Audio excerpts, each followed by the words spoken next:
오늘 말씀은 고린도전서 2장 1절로 5절까지 말씀입니다. 형제들아, 내가 너희에게 나아가 하나님의 증거를 전할 때에 말과 지혜의 아름다운 것으로 아니하였나니 내가 너희 중에서 예수 그리스도와 그의 십자가에 못 박힌 것 외에는 아무것도 알지 아니하기로 작정하였습니다. 내가 너희 가운데 거할 때에 약하고 두려워하여 심히 떨었노라. 내 말과 내 전도함이 설득력 있는 지혜의 말로 하지 아니하고 다만 성령의 나타남과 능력으로 하여 너희 믿음이 사람의 지혜에 있지 아니하고 다만 하나님의 능력에 있게 하려 하였노라. 아멘. 바울은 실패를 통해서 더 단단해짐을 배웠던 사람이고, 실패라는 것은 결코 우리가 좋아하는 단어는 아니지만 살다 보면 어찌 실패가 없겠습니까? 그러나 그 실패가 오히려 더 나은 나를 만들 수 있다는 것을 성경의 본문은 우리에게 도전해 주고 있지요. 여러분, 바울 목사님이 가는 곳마다 하나님의 은혜로 교회를 세우고 발걸음 닿는 곳마다 많은 이들을 붙이셔서 정말 구령의 열정 속에서 하나님의 선교, 하나님의 전도를 아주 훌륭히 수행했던 사람이 바울임을 우리는 알고 있지 않습니까? 그러나 에덴이라는 동네에서는 안 됐어요. 오늘 사도행전에 보면은 여러분 에덴에 대한 역사가 나오는데 17장 16절에 바울이 아덴에서 그들을 기다리다가 그 성에 우상이 가득한 것을 그 마음에 격분했어요. 그래서 이상에 전도해야 되겠다라는 마음을 품고 17절 18절에 보면 회당에서는 유대인들과 경건한 사람들을, 또 장터에서는 날마다 만나는 사람들과 변론했다라고 말하고, 18절은 어떤 에피쿠로스와 스토아 학자들, 철학자들도 바울을 만나 쟁론했고, 어떤 사람들이 이 말쟁이가 무슨 말을 하느냐 하고, 어떤 사람은 이르되 이방 신들을 전하는 사람인가 보다. 여러분, 이렇게 바울 목사님은 그곳에서 충돌이 일어났고 많은 사람들과 쟁론했다, 변론했다. 과연 이 쟁론과 변론이 좋은 말일까 생각을 볼 필요가 있는데, 아무튼 여러분 결론이 뭡니까? 사도행전 17장 33절에 결국 바울은 그 아덴을 떠납니다. 이에 바울이 그들 가운데 떠남에 남겨진 결실을 애쓰고 힘쓰고 날마다 쟁론하고 날마다 여러분 변증했을 때 남겨진 게 뭐일까? 34절에 극소수 몇 사람이 그를 가까이 하더라. 겨우 몇 사람만 회심을 하고 나머지 사람들은 이 말쟁이가 어디다가 떠들어대느냐, 이 말쟁이가, 바울 목사님이 결코 환영받지 못하고, 말쟁이라는 말은 여러분 결과적으로 이게 저주하는 말입니다. 혐오스럽다는 겁니다. 가증스럽다는 말입니다. 한마디로 여러분 수치를 당하는, 예수를 전하는데 수치를 당한 결론을 우리에게 보여주고 있다라는 것입니다. 그러니까 전도가 실패됐으니 교회를 세울 수가 없고, 이 아덴에서는 여러분 실패했겠죠. 실패해서 여러분 전도에는 실패라는 단어는 사용할 수 없습니다만은 아무튼 가는 곳마다 어쨌든지 교회를 세워야, 가정교회를 세우든 예배 처소를 세워야 되는데, 아덴에서는 흔적을 보면 소수의 사람만 겨우 예수를 믿게 만들고 그 땅을 떠나면서 18장 1절, 사도행전 18장 1절에 그 후에 바울이 아덴을 떠나 고린도에 가는 거예요. 여러분, 아덴을 떠나서 고린도에 가고 고린도에서는 놀라운 여러분 성공이 나타나잖아요. 그러니까 여러분 아덴에서는 실패한 몸이에요. 여러분, 그리고 고린도로 갈 때 이 바울의 마음이 즐거울 리가 없습니다. 아덴에서 문자가 들어 교회를 잘 세워놓고 많은 지체들을 세워놨다면 그 발걸음이 얼마나 기뻤겠습니까마는 이 아덴에서는 한 일이 없는 거예요. 그렇게 오랜 세월 변증하고 오랜 세월 논쟁했는데도 결국 그들을 이기지 못하고 교회를 세우지 못하고 고린도를 향할 때 바울은 내가 왜 교회를 못 세웠을까? 내가 왜 이 동네에서는 실패했을까? 거룩한 근심, 거룩한 고민에 틀림없이 빠졌을 겁니다. 그리고 고린도에 도착하면서, 고린도에 다가가면서 바울이 깨달음이 있었고, 이 실패를 통해서 깊은 깨달음을 갖고 이 깨달음의 말씀을 우리는 본문에서 또 고린도전서 1장 21절에서 발견할 수가 있는 거죠. 여러분, 사람이 예수를 안 믿는 사람들 굳은 밭이라고 말하잖아요. 여러분 굳은 밭을 자기 것으로 딱딱하게 학식과 경험으로 철학으로 딱딱하게 굳은 마음을 가진 그 불신자들을 여러분 세상의 지혜와 세상의 설득력으로 사람들끼리는 얼마든지 설득할 수 있지만 여러분 세상의 지혜와 그 세치의 혀를 가지고 세상으로 꽉 채워져 있는 그들의 영혼을 움직일 수 있느냐? 바울은 결론을 내립니다. 불가능하다. 여러분 정치 본거지는 로마예요. 종교의 본거지는 예루살렘이에요.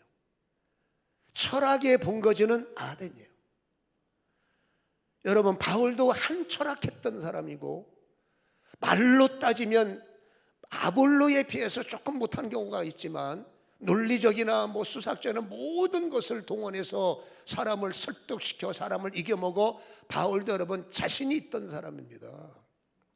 모처럼 만에 아덴에 갔을 때 옛날 생각이 났을 겁니다. 나도 저들처럼 똑똑한 사람이고 나도 저들처럼 한 말할 수 있고 저들이 잘못되고 저들이 우상했으니 저들에게 예수를 말해야 되겠다 해서 열심히 예수를 말했는데 열심히 하나님의 복음을 전했는데 전하는 방법론에 뭔가 문제가 있었다는 것을 우리에게 보여주고 있는 겁니다.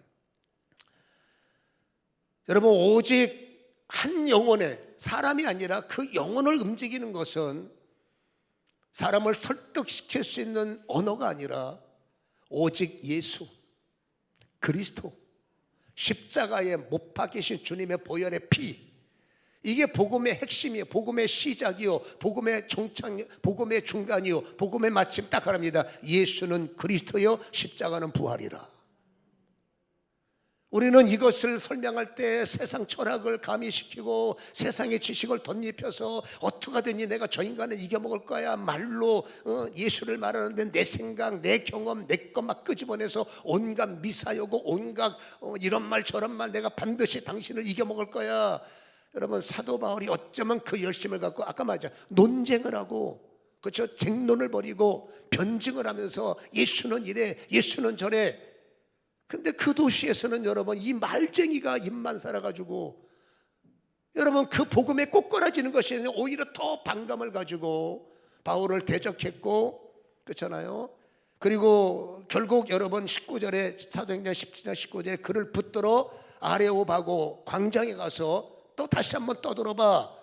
그때 바울은 뭔가 깨우침이 있어서 여러분 복음의 마지막 결론은 31절에 이는 정해진 사람으로 하여금 천하를 공의로 심판한 나를 작정하게 하시고 이에 그 죽은 자 가운데 다시 살리신 것으로 모든 사람의 믿을 만한 증거를 주셨다라고 설교했고, 역시 여러분 32절의 반응은 조롱을 했지만 그리고 여러분 그들에게 복음이 먹히지 않기 때문에 이제는 나는 다 됐나 보다 하고 그들을 떠나지만 놀랍게도 마지막 말미에 몇 사람의 마음이 움직여서 그나마 그들까지도 없었으면 더 힘들 몇 사람이라도 여러분 그랬네요, 예수가 좋은 분이네요, 그렇잖아요. 회심을 하는 모습을 마지막에 조금 보이지 않습니까? 똑같은 예수를 내 힘으로, 똑같은 십자가를 내 능력으로, 나의 철학으로, 나의 경험으로, 내가 이해하는 나의 지식으로, 내가 해석을 하고 내 힘으로 설교를 해서 열심히 그들을 설득시키려고 해도 세상적 설교는 얼마든지 먹힐 수 있으나 생명을 얻게 하는 여러분 복음의 설교는 다시 말합니다, 내 힘 갖고 되는 것이 결코 아니라는 겁니다.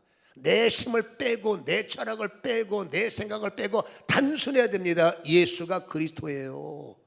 예수 믿어야 구원받습니다. 예수 십자가의 피로 말미암아 우리는 씻음을 받았고 주님의 채찍에 맞음으로 우리를 나음을 입으셨고 우리가 나았고요, 그 십자가를 믿음으로 우리의 죄가 씻어지고 십자가를 믿으면 부활 영생을 주시는 겁니다. 이게 복음의 시작이요 복음의 결론이에요. 여기에 내 생각 어떻게 하든지 그 사람을 이기려고 내 생각 내 능력, 여러분 절대 복음은 내 생각이 가미되면 안 됩니다. 복음은 단순합니다. 예수는 그리스도요, 십자가의 피요, 못 박히신 예수가 우리를 구원했습니다.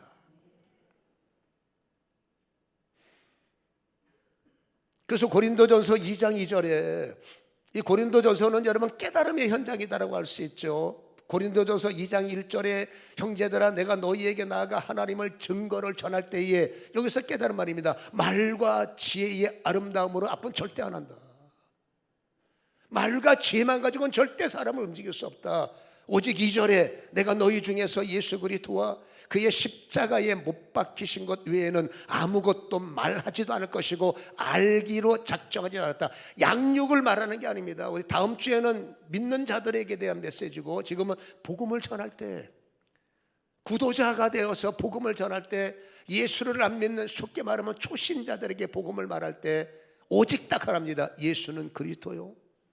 여러분, 십자가는 인류를 위한 것이요, 이 피만이 우리의 죄를 씻어내고 이 예수의 피만이, 예수의 십자가만이 천국문을 엽니다. 할렐루야. 다른 건 없어요. 여기에 내 생각, 내 말 절대로 가미해서는 안 된다는 겁니다. 오늘 바울이 1절에 그런 말하죠.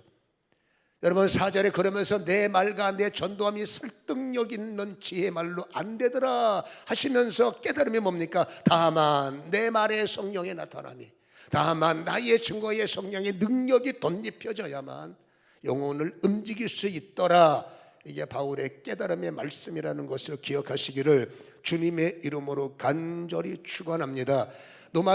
고린도서 1장 21절, 지난주에 우리가 읽었지 않습니까?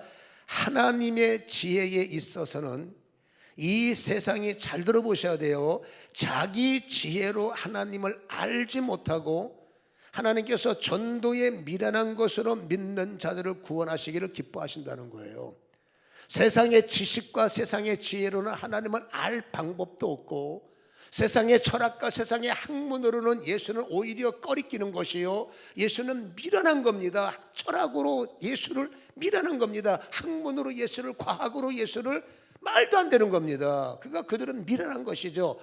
그래서 바울도 저 똑똑한 인간들을 구원하려면 이제는 뭔가 조금 더 월등한 테크닉이 필요하지 않겠어 해서 학문을 더 해보고 철학을 더 해보고 열심히 떠들었더니 말쟁이가 말만 많아 안 받아들여야 되는 거죠.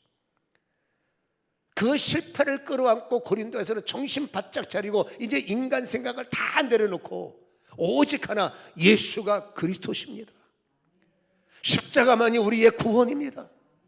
예수의 피만이 우리의 모든 죄를 씻어내시고, 그분은 나를 위해서 죽으셨습니다. 여러분을 위해서 죽으셨습니다. 그분은 무덤을 이기고 3일 만에 부활하셨습니다.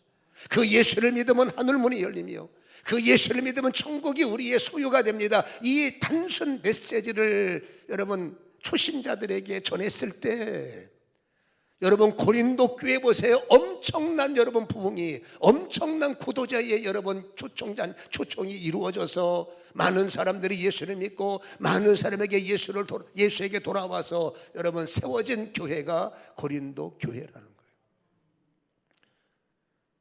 어떻게 하면 우리가 복음을 잘 말할 수 있을까? 전도를 잘 할 수 있을까? 우리는 오늘 이 성경에 좀 집중할 필요가 있다는 사실을 기억하시기를 주님의 이름으로 간절히 소원합니다. 그래서 고린도서 1장 21절 이렇게 말합니다. 세상의 지혜가 아니라 전도에 미련한 것만이 저들의 영혼을 움직인다. 전도의 미련이라는 건 우리가 지난주에 말씀을 들었지 않습니까? 고린도전서 1장 18절에 십자가의 도가 멸망하는 자들에게 지난주 말했죠. 미련한 것이고 구원받는 우리에게는 하나님의 능력이다. 십자가, 예수, 세상 사람들은 뭘 말도 안 되는 소리를 합니까? 근데 믿는 우리는 합니다. 그 십자가의 도가, 그 예수의 이름이 진짜 구원이요, 진짜 능력이요, 진짜 생명이라는 것을 아는 겁니다. 그러니까 그들이 미련할 때 이건 미련한 걸 말하면 되겠나? 저들이 싫어한 것을 말하면 되겠나? 근데 그게 성경이라면 내 생각대로 하면 안 되고 성경대로 말해야 되고 성경대로 증거해야 되고 성경만 증거해야 돼요. 여러분, 아덴이라는 곳과 고린도에는 너무나 확연한 차이가 있다는 것을, 그 차이가 무엇이라는 것을 우리는 들었기 때문에 이제 우리가 저들에게 복음을 말할 때, 우리가 그들에게 예수를 전할 때 어떻게 해야 되느냐? 여러분, 성령이 역사해야만 가능하기 때문에. 성령은 언제 역사합니까? 인간의 철학에서 성령이 역사합니까? 인간의 지식에서 성령이 기름 붓습니까? 아닙니다. 오직 예수와 그리스도, 오직 십자가 앞에서만 성령은 작동되고 성령이 역사하신다는 사실을 기억하시기를 주님의 이름으로 간절히 축원합니다. 예수와 십자가를 증거할 때만 여러분 성령이 나타난다. 훈련된 제자들에게는 여러분 그 알파가 있지만 그러나 여러분, 초신자들이나 예수를 모르는 사람들 단순해야 됩니다. 오직 예수는 그리스도요, 오직 십자가만이 우리의 구원 되십니다. 잘 들으셔야 돼요. 딴 말하지 마세요. 설득하려고 하지 마세요. 여러분, 믿음을 가진 사람들은 지혜가 풀려야 되지만, 그 다음 주에 얘기합니다. 여러분, 다시 말합니다. 예수를 모르는 사람에겐 단순해야 됩니다. 예수는 그리스도요, 오직 십자가만이 우리의 구원이 됩니다. 이 말을 한다고 무슨 변화가 있겠냐, 착각하지 마세요. 그때 성령은 역사하시는 거예요. 그때 성령이 역사하는 거예요. 그래서 4절을 다시 읽어보면, 내 말과 내 전도함이 설득력 있는 사람의 지혜로 말하지 않고 오직 다만 성령의 나타남과 능력이 내 전도를 장악해야 되고 내 언어를 장악해야 되고. 아멘. 그 능력은 언제 나타납니까? 예수 그리스도의 이름 앞에 오직 십자가를 증거할 때 성령이 덧입혀진다는 사실을 기억하시기를 주님의 이름으로 간절히 축원합니다. 이 단순한 복음으로 말미암아 고린도가 움직인 거예요. 이 단순한 복음으로 말미암아 고린도의 그 강팍한 사람들의 마음이 십자가의 설교를 들으면서 성령의 역사로 녹아졌고, 결국 그들이 두 손 들고 나와서 하나님의 교회를 이루지 않습니까? 우리가 복음을 어떻게 전할까 복잡하게 생각하지 마십시오. 우리가 복음을 어떻게 잘 전할 수 있을까 이해는 되지만 단순하셔야 됩니다. 오직 복음은 예수와 십자가뿐입니다. 그리고 그 말에 진실함을 가질 때 하나님은 역사하시는데, 여러분, 예수님도 사실 성경에 나와 있는 두 번의 파송이 보이죠. 더 있겠습니다만 대표적인 예가 12명을 보냈고 70명을 보냈어요. 누가복음 10장에는 70명, 마태복음, 여러분 마가복음 6장이나 마태복음 10장에 보면은 12명을 먼저 파송합니다. 여러분, 마가복음 6장 7절을 한번 읽어본다면 12 제자를 부르사 둘씩 보내어, 둘씩이라는 말은 굉장히 중요한 의미가 있어요. 더러운 귀신을 재우는 권능을 주시고 하나님의 복음을 전파하라, 앓는다를 고쳐라 해서 보내는 거예요. 여러분, 그들을 보낼 때 전도의 테크닉을 가르친 적이 없어요. 수단과 방법에 대해서 예수님은 관심이 없습니다. 오직 하나입니다. 오직 성령의 능력, 오직 성령의 권능, 이것만이 저 강팍한 영혼을, 저 사단의 사슬에게 매여있는, 저 죄에 매여있는 영혼을 끊어낼 수 있는 유일한 길은 철학이 아니다, 학벌이 아니라, 너의 경험이 아니라 오직 예수 십자가 안에서 여러분 성령의 능력밖에 없다. 테크닉이 아닙니다. 수단이 아닙니다. 방법이 아닙니다. 오직 예수 이름만, 그때는 십자가가 없었으니까 예수 이름만 가지고 가서 딴 말 없습니다. 예수가 구원되십니다. 예수 믿으면 구원받습니다. 예수 믿으면 치료됩니다. 예수 믿으면 해결됩니다.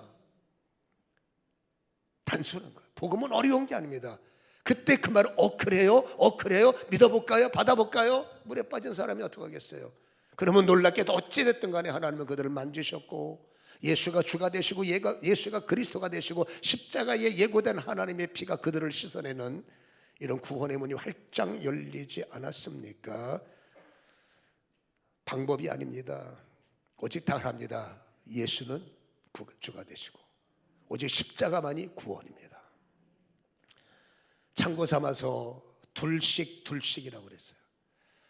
여러분, 바울이 실패한 이유는 두 가지입니다. 하나는 뭐냐면 내 설득력 있는 나의 말로 복음을 디자인해서 저들을 설득시키려서 안 됐어요. 성령은 역사 안 했어요. 또 하나는 뭐냐? 혼자 갔어요. 이 아덴에서는 함께 사역이 아니라 홀로 그들을 이기려고 애를 썼어요. 결국 그는 실패했어요. 고린도에 와서 실패를 깨달아서 그는 예수만 말했지만, 또 하나는 뭡니까? 둘씩 예수님이 이유가 있어서 보낸 거예요. 여러분, 한 사람이 복음을 전할 때 한 사람이 뭘 하라는 말입니까? 한 사람 복음 전할 때 한 사람은 놀고 먹고 힘들면 나고 교대해, 이런 개념이 아닙니다. 한 사람이 복음을 전할 때 한 사람은 기도해야, 그 영이 장애를 받지 않도록, 그 마음이 장애를 받지 않도록, 그 환경이 장애받지 않도록 한 사람은 영으로 기도해서 저 복음 전도에 힘이 있게 하시고, 받는 자의 마음이 부드러워지게 하시고, 성령이 도우셔서 성령이 역사해서 계속 방언이 가능하면 방언으로, 아니면 계속 그 영혼을 사랑하는 구도자의 마음을 품고 기도하라는 거예요. 이 두 가지가 이루어져야 복음에는 생명력이 있다는 것을 주님이 둘씩 보내신 거예요. 그래서 여러분, 전도할 때 혼자 가는 게 아닙니다. 둘이 가야 돼요. 둘 보냈더니 한 사람은 떠들고 한 사람은 들어가서 핸드폰 보고 있어. 이건 여러분 하나만 와요. 이 말을 다시 말하면 내가 누군가의 전도대상이 생기면 혼자 내가 얼마든지 저 인간, 내 남편, 내 자녀 설득할 수 있어. 천만에 예수와 복음을 말하고 여기에 더 큰 하나님의 강력한 작동이 일어나려면 나의 전도하는 그 시간에, 내가 우리 아들에게 복음을 말하는 그 시간에, 내가 우리 남편에게 복음을 전하는 그 순간에, 내가 우리 어머니에게 복음을 말하는 그 순간에 나를 위해서 누군가가 기도해야 된다. 이게 믿음의 전략이에요. 철저하셔야 됩니다. 혼자 자신만만하지 마십시오. 이해는 되지만 하나님의 방식은 둘이 연합해요. 교회와 함께요. 그래서 누군가에게 복음을 말하려면 반드시 교회에 말씀하셔서 내가 몇 월 며칠 몇 시점에 복음을 말해야 되는데 내가 잘 승리할 수 있도록 나를 위해서 중보 기도해 주세요. 그래서 여러분 셀과 조직이 있는 거 아닙니까? 여러분 이 방식을 잘 이해하시고 성경의 순종이 일어나기를 주님의 이름으로 간절히 축원합니다. 오늘날 교회들도 전도에 대한 답답함을 갖죠. 코로나를 맞이하고 코로나를 끝나고 나서 엄청난 타격을 받았고 후유증이 말로 표현할 수가 없습니다. 그래서 교회들도 비상이 걸려 어떻게 하면 우리가 다시 전도를 할 수 있을까 해서 전도 프로그램에 집중하는 것. 어떻게 하면 이 전도를 잘할 수 있을까 수단과 방법을 끄집어내는 것. 그러나 틀림없는 것은 수단과 방법은 사람의 관심을 받을 수는 있습니다. 여러분 좀 있으면 뭐 하나 광고가 나올 거예요. 관심 끌게 딱 줘. 가볼까? 그래서 여러분 수단과 방법은 사람에게 관심을 끌고 사람을 모게 하는 것까지는 효율이 있지만 그 다음엔 끝이에요. 그러니까 교회에서 계속 프로그램만 연구해서 프로그램만 집중하고 프로그램만 풀어내고 나중에는 여러분 지쳐버리는 겁니다. 왜? 정착이 없는 거예요. 머물지 않는 겁니다. 변화가 없는 겁니다. 좋은 소식이 없는 겁니다. 물론 떠들던 사람들은 교회에 오는 소수의 사람은 바울처럼 교회는 오겠지.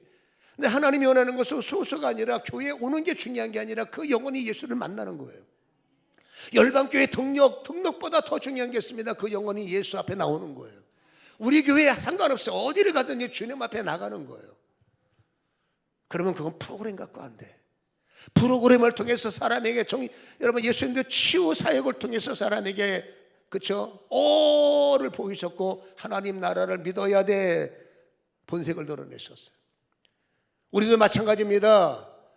여러분 프로그램으로만 끝나는 것이 아니라 프로그램에만 집중하는 것이 아니라 반드시 예수는 그리스도요 십자가만이 답입니다가 증거돼야 돼요. 전도 후에는 반드시 예수를 전해야 되고 예수를 영접시켜야 되고 예수를 여러분 우리의 마음속에 십자가 앞에 그를 무릎 꿇게 해야 결국 그때 성령이 그를 만지실 것이고 그때 성령이 역사하실 때 그의 영혼은 변화가 일어날 수 있다는 사실을 기억하시기를 축원합니다. 프로그램이 필요 없대? 아닙니다. 프로그램과 여러분 예수는 십자가입니다. 그렇죠? 예수가 답입니다가 두 가지가 반드시 병행이 되어야 되죠.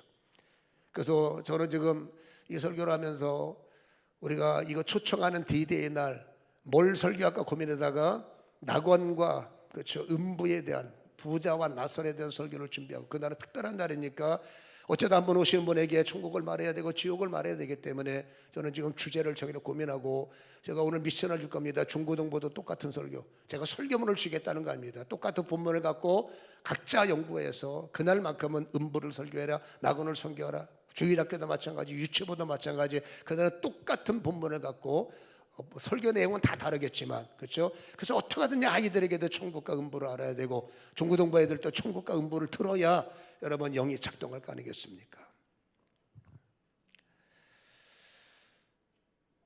여러분 강력한 예수 이름 그리고 십자가의 권능 이 예수의 이름과 십자가의 권능에 성령의 나타남이 더해질 때 영혼은 움직이는 거예요. 그러려면 우리는 여러분 예수가 그리스도의 십자가가 무기구나를 나의 무기로 장착하기 위해서는 가져야 할 마음 자세가 있다는 겁니다. 두 가지입니다. 첫 번째는 여러분 예수와 십자가의 사람은 단순하지만 잘 들어보세요. 사람을 두려워하고 여러분 사람 앞에 떨리는 마음을 가져야 된다라는 거예요. 사람을 두려워하라. 그 사람에게 떨림의 마음을 가져라. 그게 무슨 뜻일까요? 오늘 읽었던 성경 고린도전서 2장 3절을 보면 내가 너희 가운데 거할 때에 약하고 두려워하여 심히 떨었노라. 내 복음을 받는 저 고린도 교인들이 아주 개팍한 인간들이고 저 인간은 어떤 사람은 조폭도 있고 말만 하면 눈볼 아리고 난 그래서 저 인간들 무서워. 난 저 인간 앞에 서는 게 싫어. 바울이 그렇게 여러분 나약한 사람이 아닙니다. 세상 말로 말하면 바울은 강심장을 가진 사람이에요. 여러분 BJR의 전문가입니다. BJR 베제라의 전문가예요. 베제라. 예수 말하는데 뭐 핍박은 어때? 실질적으로 사도행전의 말씀을 보면 여러분 21장 13절에 바울이 대답하되 여러분 어찌해서 울어 내 마음을 자꾸 상하게 합니까? 나는 주 예수의 이름을 위하여 결박당할 뿐 아니라 예루살렘에서 죽을 것도 각오한 사람이니까 울지 마세요. 나는 죽을 각오가 된 사람입니다. 이런 죽을 각오가 된 사람이 욕 한 번 얻어먹는다고 떨고 여러분 무서워하겠습니까? 그게 아닙니다. 그것을 위해서 나는 떨 수밖에 없다. 당신들 위해서 두려워할 수밖에 없다는 것은 바울은 여러분 그들에게 빚진 자였기 때문에 그래요. 로마서 1장 14절에 보면 헬라인이나 야만이나 지혜 있는 자나 어리석은 자에게 다 내가 빚진 자다. 아니 뭘 어떻게 뭐 뇌물을 받았습니까? 뒷돈을 받았습니까? 뭐 이렇게 빚졌다고 말할까? 그런 개념이 아닙니다. 이 사람들은 처음 보는 사람들이에요. 여러분 나를 부르신 이가 나를 부르신 이유가 있어요. 만삭되지 못하고 바울이 말합니다. 벌레만도 못한 나를, 교회를 핍박했던 나를 오히려 교회를 증언자로 세우신 거예요. 나를 부르신 목적이 뭐냐? 저 이방인들의 사도가 되기 위해서, 저 야만인들의 여러분 사도가 되기 위해서 예수님은 불렀기 때문에 나를 부르신 예수님의 마음을 아프게 하면 안 되잖아. 나를 부르신 예수님을 실망시켜드리면 안 되잖아. 혹시 내가 군림하다가 영혼이 실족할까봐, 혹시 내가 또 그냥 내가 착각을 해서 뭐 헬라어를 사용하고 히브리어를 사용하고 세상만 문법을 사용해서 저들을 이겨먹으려고 난리치다가 결국 아덴꼴 나는 것이 두려운 거죠. 이제 바울은 무엇을 말합니까? 하나님이 원하시는 저 영혼을 한 사람이라도 더 하나님 품으로 안기는 일에, 하나님으로 인도하는 일에 나는 두려움을 갖고 떨림을 갖노라. 영혼을 향한 책임감을 말하죠. 하나님의 부르심을 향한 책임감을 말하죠. 그 책임감을 가질 때, 영혼을 하나님께로 반드시 인도해야 되라는 거룩한 책임감을 가질 때, 그 책임감을 갖는 마음에 성령은 역사하시고 성령은 작동하시고 성령이 일하시는 거 당연한 거 아니겠습니까? 능력으로 폼 한번 잡아봅시다. 나 이런 사람입니까? 내 명함 좀 잘 갖고 있다, 나 좀 불러줘. 그런 마음이 아니라 나를 부르신 주님을 위하여, 오직 예수를 위하여, 한 영혼을 잊어버릴까봐, 한 영혼이 시적할까봐 정말 그들을 위해서 조심하려고 애를 쓰고 그들을 품으려고 정말 애쓰는 그 마음, 바울이 말하죠. 그 마음이 가져야 내가 말하는 예수의 힘이 생기고 내가 증거하는 십자가가 생명이 있는 거예요.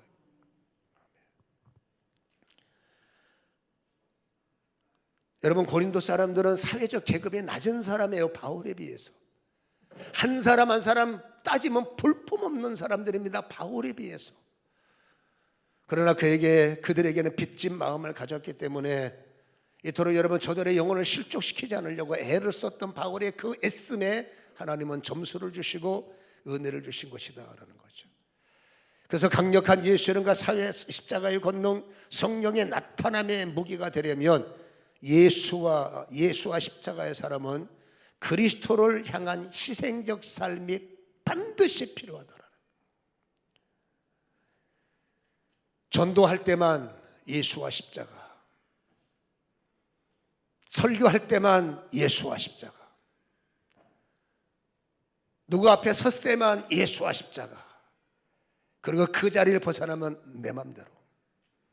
그 사람은 영적인 파워가 없어요. 종교의 향기는 있어도 성령의 역사는 없어요. 여러분 십자가의 삶이 내 삶이어야 돼. 예배 드릴 때만 십자가가 아니라 밖에 나와서도 십자가여야 되고, 여러분 셀장이 됐을 때만 십자가가 아니라 내가 어느 자리에 가든지 누가 되든지 나는 십자가의 사람이에요. 이건 희생입니다. 믿는 자의 여러분 향기를 나타내려면 엄청난 손실이 따라와. 그렇잖아요.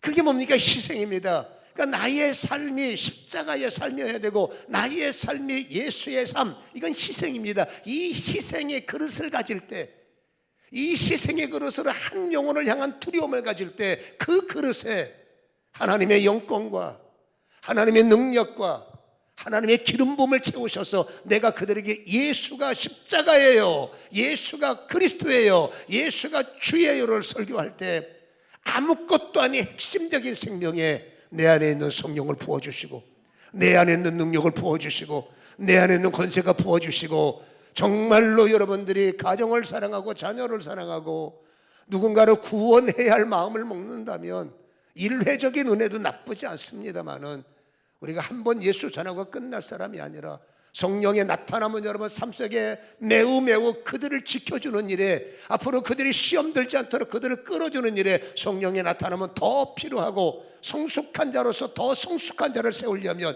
성령의 나타나면 필수이기 때문에 어떻게 하면 내가 성령의 나타남을 받느냐, 이 진리를 깨닫기를 주님의 이름으로 간절히 축원합니다. 전도 때만 예수와 십자가 아니라 삶의 현장에서 예수와 십자가의 생명이 흘러나와야 된다. 바울의 삶은 그 일에 본이 되셨고 예수의 삶은 제안합시다. 예수님은 그랬으니까. 사람의 모습을 가지고 있던 여러분, 바울은 디모데후서 4장 13절에 내가 올 때에 내가 들어와 가보의 집에 둔 겉옷을 가지고 오고 또 책은 특별히 가죽 종이에 쓴 것을 갖고 오라. 디모데후서는 바울이 죽기 바로 전에 썼던 내용이에요. 바울이 남긴 유산이 뭐냐? 여러분, 누가 줘도 안 가져가는 다 떨어진 겉옷 한 벌이에요. 바울이 남긴 유산이 뭐냐? 성경책 꼴랑 한 곡이에요. 세상을 볼 때는 거지같이 살았네. 세상이 판단할 때 이게 이래, 이 사람은 실패한 사람의 잘못된 인생이야 라고 평가할 수가 있지만, 여러분, 주님 앞에는 가장 멋진 사람이요, 주님 앞에는 가장 성공적인 삶을 살았던 사람이 바울임을 알 수가 있지 않습니까?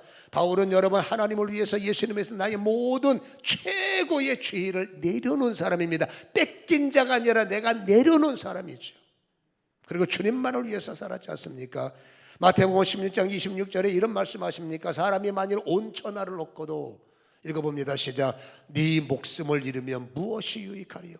사람이 무엇을 주고 제 목숨을 바꾸겠느냐? 돈과 명예와 학벌과 외모, 세상 사람들은 너무나 소중한 나의 것입니다. 그러나 돈과 명예와 학력과 외모가 이 세상을 떠나야 한다면, 내가 이 세상을 떠날 때에 이 네 가지가 과연 나한테 무엇을 해줄 수 있을까요? 잘 살아왔기 때문에 조문객들 수는, 방문객들 수는 많아서, 그죠? 많은 인파가 참 잘 살았어요, 저분 좋았어요, 평가는 받을 수 있지만, 과연 그 학벌과 그 돈과 그 외모와 그 힘이, 틀림없는 것은 이 세상을 떠날 때 천국이냐 지옥이냐 갈림길에 설 텐데, 나의 학벌이 그 갈림길에서 무슨 힘을 발할 수 있으며, 나의 외모가 그 갈림길에서 어떤 위력을 발할 수 있으며, 내가 가지고 있는 그 힘이 과연 그 갈림길에서 어떤 역할을 발휘할 수가 있을까요? 많은 사람들이 신앙의 현 주소를 보면 예수는 제쳐놓습니다. 십자가도 제쳐놓습니다. 그리고 세상의 영광, 성공을 추구하고 살지 않습니까? 그러나 여러분, 그 성공신화가, 다시 말합니다, 언젠간 우리는 이 세상을 떠날 텐데, 그 천국과 지옥의 갈림길에서 나의 성공신화가, 여러분, 그 나의 죽음이 얼마나 개입하고 얼마나 큰 힘을 발휘할 수 있을까? 과연 나를 천국으로 인도할 수 있을까? 없죠. 과연 나를 영생을 줄 수 있을까? 불가능하지 않습니까? 오직 예수와 십자가만이, 오직 예수가 그리스도가 되심을 믿는 이 믿음만이 우리의 죽음의 현장에서 천국의 문을 여실 것이요, 우리가 이 세상을 떠나는 그 길목에서, 여러분, 이터널 라이프입니다. 영원한 영생. 지옥에서 영원한 이터널 라이프, 천국에서 영원한 이터널 라이프. 돈과 명예와 외모는 절대 여러분 천국을 조종해 줄 수 없으며, 딱 하나 여러분 행한 것이 없어도 예수 그리스도, 그 생명의 이름만이 내 이 세상의 종말에 나의 갈 길을 정해 주시고 나의 갈 곳을 이끌어내시는 천국의 역사임을 믿습니다. 믿든지 말든지 사람은 죽습니다. 믿든지 말든지 여러분 지옥은 있습니다. 믿든지 말든지 천국은 존재합니다. 과학의 눈에는 볼 수 없습니다. 세상은 여러분 발견이 불가능합니다. 그 나라에 들어가는 입성은 딱 하나입니다. 예수가 나의 그리스도가 됨을 믿는 믿음. 그 집안의 주인을 알아야 대문을 열어줍니다. 처음 본 사람한테 미쳤다고 누가 문을 열어줍니까? 예수를 알아야 대문은 열립니다. 예수를 믿으면 천국문이 열립니다. 예수의 십자가 사람들은 어떻게 하든지 세상의 지혜와 설득영역 언어로 내가 저 인간을 설득하리라 안 됩니다. 오직 하나입니다. 성령의 나타남으로만. 그 성령의 나타남은 아까 말했죠. 영혼을 불쌍히 여기어 두려워할 줄 아는 사람. 그 예수님 때문에 나의 자랑 내려놓고 그저 주를 증거하는 내 심령을 가질 때 예수가 나의 구주가 됩니다 하는 그 전도 속에 주님은 부어주시는 거예요.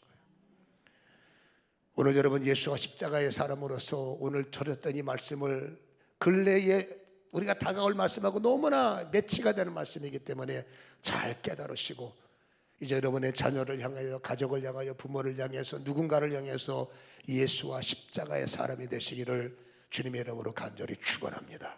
기도하겠습니다. 오직 예수와 십자가뿐입니다. 나의 설득력 있는 언어로 그들을 설득시킨다 불가능합니다. 착각을 했습니다. 내가 가지고 있는 나의 복음으로 저들을 이겨먹을 거야 안 됩니다. 성령이 도와주셔야 됩니다. 성령이 역사하셔야 됩니다. 성령의 기름 부셔야 됩니다.